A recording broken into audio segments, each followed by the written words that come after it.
Successful, whether you're Richard Branson or Bill Gates or this presentation. Speak on that. Speak on that. Attitude. Attitude. Yes. Let's start now. Let's start now by opening this pie chart up, because we've got to squeeze a lot of other things into it. You tell me what the study says about attitude as a percentage of this pie chart and its importance to you as a potential business owner or a success in life. Tell me when you think we've got enough attitude. You know, I'll stop bringing it out. It's 55%. 55%, isn't it? Less than that. Less than that? More. This is like that's on Bruce Forsyth. Higher than a 3. More. Right, keep on going. Shall I stop or go up? Up? Yeah, absolutely right. Xerox studies right back when I started in the early 1970s and still today. So the biggest determinant of success is attitude, and it is 75% of the pie chart. And women are I've got to tell you guys, this is a bit frightening, but women are 5 times more sensitive to the attitude than the people they meet than men are. I mean, if I ask any of the ladies here, if a strange man was to walk through that door there, and you all turn around to look at him, how long would it take you ladies, men can't answer this, how long would it take you ladies to assess whether he was a man, alpha male with the right attitude? How long? You haven't spoken to him. The appearance, the attitude, Yeah. the accepting, you can sense that the person is good or for instance, 10 seconds. How quickly? Exactly, 10 seconds. In fact, it's quicker than that, guys. Guys, if you go into a club or a disco, you don't stand a chance. Because they look at the way you stand and they look at you, they can tell. They can tell straight away. So if you hang around before you start chatting them up, so catch the rise and so they make you lost already. You've got to have a good attitude, a bit of confidence. You've got to stand right. You've got to look right. You've got to sound right. And then you start to kid yourself that you've got it. So attitude is very important. So your product and your skill at selling it is all over here.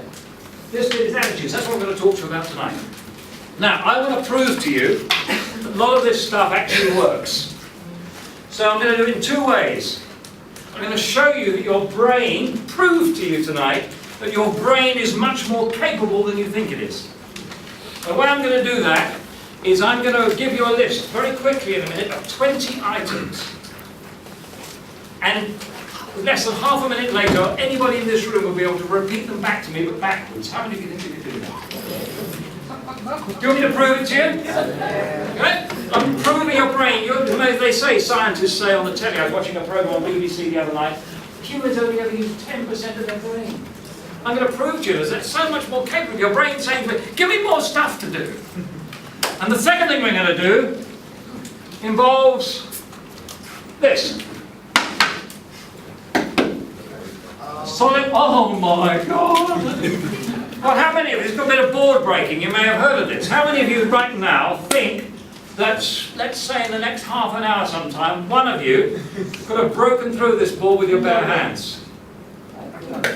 Woo! And it's usually, I've got to tell you guys something, men are keeping very quiet here. They're trying not to let me see. It's usually the women that step up first.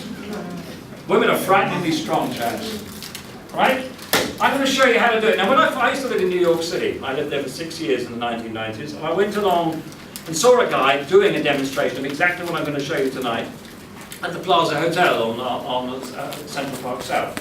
And afterwards, I went up to him and I said, hey, that was a really good trick you showed us. You got these people out of the audience, breaking the boards with their bare hands. Can you show me how to do that? He said, oh, come over the corner. I said, what? He said, what you don't realise is when I went to somebody in the audience halfway through, they were people from my jiu-jitsu school down in the village. I said, oh yeah. I said, but I saw them do it. He said, yes. But he said, you've got to be very careful with this because if you hit it wrong, in this part of your hand there are some very small bones, and you start to break those, it gets very messy, then you've got insurance, and that's all terrible. I said, but I saw them do it. I said, what is the real secret? He said, come here, I'll tell you what it is. He said, it's not about whether you can break the board or not. It's about whether you think you can. Henry Ford said this, the man that started the Ford Motor Company right back in the early part of the 20th century. Do you know what he said? He said, if you think you can or you think you can't, you're absolutely right. You're absolutely right. It's in your head. Richard Branson isn't cleverer than you and me. In fact, he's a lot more stupid than a lot of us. He was on Desert Island Discs on Radio 4, I think, 2 years ago. And he said, I know people laugh at me because I'm dyslexic, and I really don't know the difference between gross profit and net profit. And I know snobby magazines like Private Eye and he and his lot giggle at me and say, oh, isn't he an idiot? He said, I'm the guy with Caribbean Island. I'm the guy with the airline. And what's the book called that he wrote? Screw it, let's do it. So when somebody gives him a challenge, he doesn't say, oh, I don't know whether we can do that.